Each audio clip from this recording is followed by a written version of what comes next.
Pozdrav čituljka! Danas čitamo Kratkovida Katica Krtica. Krtice su većinom kratkovide. Njima nije ni potrebno da vide naročito daleko kad riju tunele pod zemljom.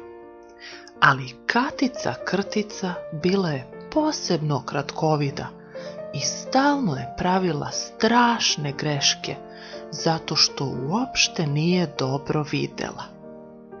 Jednom je u kupatilu htela da pojede sunđer, misleći da je komad sira s rupicama. Htela je da pije čaj iz cetke, pa se sva ispolivala po haljini.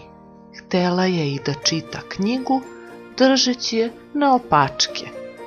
Optičar, koji je takođe bio krtica, odnosno krtac, dao joj je naočare, ali one su joj samo smetale dok rije, pa nije mogla da ih nosi.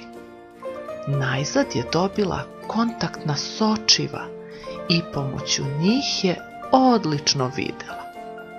Posle toga, pošto je sada mogla dobro da vidi i samu sebe, Katica je provodila mnogo vremena pred ogledalom, diveći se svom izgledu i razmišljajući o tome kako je ona krasna krtica.